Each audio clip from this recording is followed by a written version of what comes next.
एक गुरु का एक शिष्य बहुत ही बाचाल था। वह हर समय बोलता रहता, दिन भर इधर उधर की बातें करता, भिक्षाटन के लिए जाता तो हर घर से एक नई कहानी लेकर आता और आश्रम के दूसरे शिष्यों को सुनाता। एक शिष्य की दूसरे से बुराई करता, चुगली करता और दूसरों के सामने अच्छा बनने का प्रयास करता। खुद के मुंह से ही खुद की तारीफ करता रहता और हमेशा ही खुद को गुरु के सामने सबसे बुद्धिमान और उत्तम शिष्य साबित करने का प्रयास करता। वह खुद को सभी शिष्यों से अलग और श्रेष्ठ मानता था। उसका कहना था कि मैं एक अमीर घर का लड़का हूं, अगर मैं चाहता तो एक आरामदायक और सुविधाओं से भरा जीवन जी सकता था, लेकिन मैं वो सब छोड़कर यहां आ गया क्योंकि मुझे सत्य की खोज करनी है, खुद को जानना है, जीवन को जानना है। इसीलिए मेरा त्याग तुम सबसे बड़ा है। एक दिन गुरु ने आश्रम के सभी शिष्यों को बुलाकर कहा, आप सभी को अगले 1 माह के लिए कोई न कोई संकल्प लेना है। इससे आपकी संकल्प शक्ति मजबूत होगी और आप में आत्मशक्ति का संचार होगा। आप सभी अपनी अपनी सामर्थ्य के अनुसार कोई सा भी संकल्प ले सकते हैं और 1 माह से पूर्व आप में से जिस चीज का भी संकल्प टूटता जाए वो अपनी पुरानी दिनचर्या में वापस आते जाएं। सभी शिष्यों ने अपनी शक्ति के अनुसार छोटे बड़े संकल्प लिए और गुरु को अपने अपने संकल्प के बारे में बताकर वहां से चले गए। लेकिन वो बातूनी शिष्य खुद को सबसे अलग और बड़ा दिखाना चाहता था, इसीलिए वो सीधे गुरु की कुटिया में पहुंच गया और बोला, मैं कोई छोटा मोटा संकल्प नहीं लेना चाहता, बल्कि खुद की ही भांति एक बड़ा और महान संकल्प लेना चाहता हूं। कृपया आप ही बताएं, क्या संकल्प लेना चाहिए मुझे। उस बातूनी शिष्य की यह बात सुनकर गुरु मुस्कुराए और बोले, क्या तुम मेरे द्वारा दिए गए संकल्प को पूरा कर पाओगे? क्या तुम्हारे लिए उसे पूरा करना संभव होगा? नहीं, वो तुम्हारे लिए संभव नहीं है। तुम उसे पूरा नहीं कर पाओगे, इसीलिए तुम खुद ही कोई संकल्प ढूंढ लो। शिष्य ने कहा, नहीं गुरुदेव, आप जो भी संकल्प मुझे देंगे मैं जरूर उसे पूरा करूंगा, आप बताएं तो सही। गुरु ने कहा, ठीक है, तो तुम अगले 1 माह तक चुप रहोगे, मुंह से एक शब्द भी नहीं निकालोगे, यही तुम्हारा संकल्प है। शिष्य ने कहा, गुरुदेव, यह भी कोई संकल्प है? यह तो बहुत ही आसान है। 1 माह तक चुप ही तो रहना है। कोई बड़ा संकल्प दीजिए जो मेरी योग्यता के लायक हो, जिसे पूरा करने में मुझे समस्या हो। गुरु ने कहा, पहले तुम इस संकल्प को तो पूरा करके दिखाओ। शिष्य ने गुरु की बात मान ली। वह उसी समय चुप हो गया और पलटकर कुटिया से बाहर चला गया। उसे चुप रहना बहुत आसान लग रहा था। उसने एक दिन तो जैसे तैसे चुप रहकर काट लिया, लेकिन दूसरे दिन से उसके मन में ना बोलने का बोझ बढ़ने लगा। तीसरे दिन उसे भारीपन महसूस होने लगा और चौथे दिन उसके अंदर एक अजीब सी बेचैनी होने लगी, क्योंकि आसपास आश्रम के सभी शिष्य एक दूसरे से बातें कर रहे थे। वो भी अपना पक्ष उनके सामने रखना चाहता था, उनकी बोलती बंद कर देना चाहता था, लेकिन उसका संकल्प उसके आड़े आ रहा था। इसीलिए वो पूरे दिन सिर्फ मुंह और आंखें बनाता रहता। इसी तरीके से कुछ दिन और बीते और वह शिष्य बीमार पड़ गया। उसका सर फटा जा रहा था, उसका खाने पीने तक का मन नहीं कर रहा था, वह सिर्फ बोलना चाहता था। वह गुरु के पास गया और उनके सामने बैठकर लिखकर उन्हें बताया, गुरुदेव, मैं बोलना चाहता हूँ, बिना बोले मुझे सांस नहीं आ रही, मेरा दम घुटा जा रहा है, मैं अंदर ही अंदर पागल हुआ जा रहा हूँ, मैं क्या करूं? संकल्प तोड़ दूं क्या? यह पढ़कर गुरु मुस्कुराए और बोले, संकल्प तो तोड़ने के लिए ही होते हैं, लेकिन जो अपने संकल्प को पूरा कर लेता है वही अपनी आंतरिक शक्ति को बढ़ा पाता है, और जो अपनी आंतरिक शक्ति को बढ़ा लेता है वह समझ और जागृति की राह पर आगे बढ़ जाता है। संकल्प का लेना भी तुम्हारे ही हाथ में था और इसे तोड़ना भी तुम्हारे ही हाथ में है। तुम्हारे बहुत से गुरु भाई अपने संकल्प को तोड़कर अपनी पुरानी दिनचर्या पर वापस आ चुके हैं। अगर तुमसे नहीं हो पा रहा तो तुम भी संकल्प तोड़कर अपनी पुरानी दिनचर्या पर वापस जा सकते हो। लेकिन याद रहे, अगर आज तुम इस छोटे से संकल्प को नहीं संभाल पा रहे तो तुम अपनी बाकी की पूरी जिंदगी को कैसे संभाल सकोगे? मुझे इस पर शक है। बाकी फैसला पूरी तरह से तुम्हारे हाथों में है। गुरु की यह बात शिष्य के दिल में चोट कर गई। वह बिना कुछ बोले वहां से वापस चला गया और खुद को अपनी कुटिया में बंद कर लिया। वह केवल अपने जरूरी कामों के लिए ही कुटिया से बाहर निकलता, बाकी सारे समय कुटिया के अंदर ही बैठा रहता। 15 दिन बीत चुके थे और आश्रम के लगभग सभी शिष्यों का संकल्प अब तक टूट चुका था, लेकिन उस वाचाल शिष्य का संकल्प अभी भी जारी था। संकल्प लेने के बाद से अब तक उसने एक शब्द भी ना बोला था। सारा आश्रम हैरान था कि इतना बोलने वाला इंसान चुप कैसे हो गया। 15 दिन बीतने के बाद वह दोबारा अपने गुरु के पास गया और लिखकर बताया, हे गुरुदेव, मैं बाहर से तो चुप हूं, लेकिन मेरे भीतर बहुत सी आवाजें हैं, बहुत सी चीख पुकार और शिकायतें हैं। मैं अंदर ही अंदर बात करता रहता हूं, मेरा मन तरह तरह के प्रश्न पूछता रहता है। मैं बाहर से जितना मौन हूं, भीतर से उतने ही शोर शराबे से भरा हुआ हूं। मुझे शक हो रहा है, क्या मेरा संकल्प अभी भी जारी है? गुरु ने कहा, हाँ, तुम्हारा संकल्प अभी भी जारी है, लेकिन जब तक लोगों की ये आवाजें तुम्हारे कानों में पड़ती रहेंगी, तुम्हारा मन बोलता रहेगा, क्योंकि इसे तो आदत है बोलने की। तुम भले ही बाहर से चुप रहो, लेकिन तुम अंदर ही अंदर बोलते रहोगे। तुम्हें इन बातों से, इन आवाजों से दूर जाना पड़ेगा। शिष्य गुरु को प्रणाम कर वहां से चला जाता है और सुबह होते ही अपनी कुटिया छोड़कर जंगल की तरफ चला जाता है। कई दिन बीत जाते हैं, संकल्प का समय भी पूरा हो जाता है, लेकिन वो शिष्य लौट कर नहीं आता। आश्रम में सभी को डर था कि कहीं जंगली जानवरों ने उसे खा न लिया हो।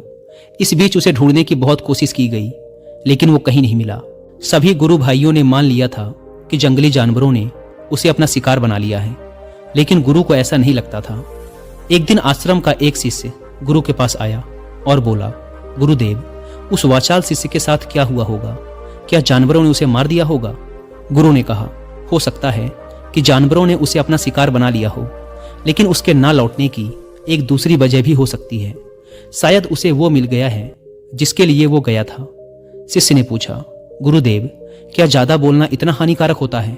गुरु ने कहा, इंसान के जीवन के बहुत सारे दुखों में से एक दुख ये भी है कि वो कभी चुप नहीं रह सकता, हमेशा कुछ ना कुछ बोलता ही रहता है।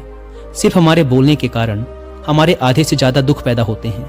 परिवार के अधिकतर झगड़ों की वजह हमारा बेमतलब बोलना ही होता है। हम में से कोई भी चुप नहीं रहना चाहता। हम बस सामने वाले को सुना देना चाहते हैं। जो भी हमारे मन में है सब निकाल कर उसके मन में बैठा देना चाहते हैं। उसे समझा देना चाहते हैं कि देख, तू गलत है और मैं सही। आखिर ये कहां तक उचित है, क्योंकि दूसरा भी तो यही कर रहा है। और इस तरीके से सब एक दूसरे की सड़ी गली बातों को ग्रहण कर रहे हैं। फिर समय के साथ उन्हीं बातों की परतों को उकेरते रहते हैं और एक दूसरे को सुनाते रहते हैं। इस तरीके से सुनने और सुनाने का यह काम जिंदगी भर चलता रहता है। लेकिन इस नासमझी में हम खो देते हैं अपना समय, अपना जीवन, अपनी समझ और सबसे महत्वपूर्ण वो कीमती पल जो जिए जा सकते हैं, जिनको अनुभव किया जा सकता है, जिनमें आनंद को प्राप्त किया जा सकता है। लेकिन इसके बदले हमें मिलता क्या है? कुछ नहीं, सब व्यर्थ और बर्बाद हो जाता है। इस पागलपन में हमने क्या खो दिया, इसका एहसास केवल कुछ ही लोगों को हो पाता है। बाकी लोग जैसे उन्हें अपने आने का पता नहीं, वैसे ही उन्हें अपने जाने का भी पता नहीं चल पाता। शिष्य ने कहा, तो फिर इसका समाधान क्या है? गुरु ने कहा, पूरी जागरूकता के साथ अपने विचारों को देखना, यही एकमात्र तरीका है सारी मानसिक समस्याओं का। उस वाचाल शिष्य को आश्रम छोड़कर गए हुए 3 महीने का समय बीत चुका था, लेकिन उसकी कोई खबर ना थी। अब तक तो सभी गुरु भाइयों ने भी उसके वापस लौटने की उम्मीद छोड़ दी थी। लेकिन एक दिन वह आश्रम लौट आता है। उसे देखकर सभी के आश्चर्य और खुशी का ठिकाना ना रहा। लेकिन अब वो नहीं था जो यहां से गया था। वो कुछ और ही बनकर वापस आया था। उसके अंदर एक गजब का बदलाव महसूस किया जा सकता था। उसके चेहरे पर एक गजब का ठहराव और आंखों में बड़ी शांति थी। आश्रम में आते ही सभी गुरु भाइयों ने उसे चारों तरफ से घेर लिया और बातें करने लग गए। वह भी अपने गुरु भाइयों से बातें करने लगा।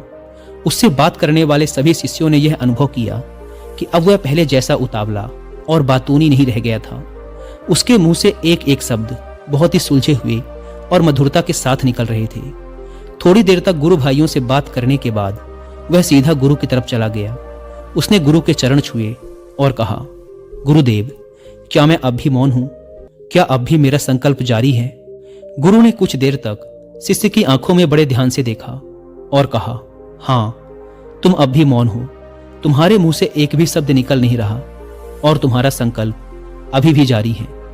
शिष्य ने कहा, गुरुदेव, जब मैं आश्रम से गया तो मैं मुंह से तो चुप था, लेकिन मेरे अंदर बहुत सी आवाजें थीं, मन में बहुत से प्रश्न थे और वो बंद नहीं हो रहे थे। तो मैं जंगल में और गहरा चला गया, इस उम्मीद से कि वहां मुझे शांति मिलेगी और मेरे मन की बकबक कम हो जाएगी। लेकिन मैं जितना एकांत में जाता गया, मेरे अंदर की आवाज उतनी ही तेज होती गई। मेरे भीतर की और पुरानी से पुरानी आवाज मुझे सुनाई देने लगी। तब जाकर मैंने महसूस किया कि मैं कितना गलत कर रहा था। जब मैं अपने परिवार वालों, दोस्तों और गुरु भाइयों को बुरा भला कहता था तो उस समय मुझे लगता था कि मैं सही कह रहा हूं। जब मैं गुरु भाइयों की एक दूसरे से चुगली करता और उनका मजाक बनाता, तब भी मुझे यही लगता था कि मैं उनसे बेहतर हूं और मैं सही कर रहा हूं। लेकिन उस दिन मैंने पहली बार महसूस किया कि मैं कितना गलत बोलता था। काफी दिनों तक ये आवाजें, ये शिकायतें मेरे अंदर चलती रहीं, लेकिन धीरे धीरे करके एक दिन ये सारी आवाजें मेरे अंदर से समाप्त हो गई। अब मैं भीतर से भी मौन हो गया। उस घने जंगल में बाहर से कोई बोलने वाला था नहीं और भीतर कोई आवाज शेष न बची थी। मैं उस दिन पहली बार मौन का सही अर्थ समझा। मेरे चारों तरफ बहुत शांति थी। हालांकि अभी भी कुछ आवाजें आ रही थी जो पहले भी आती थी, लेकिन मैं उन्हें सुन नहीं पाता था। पर अब वो सभी आवाजें मुझे स्पष्ट रूप से सुनाई दे रही थी।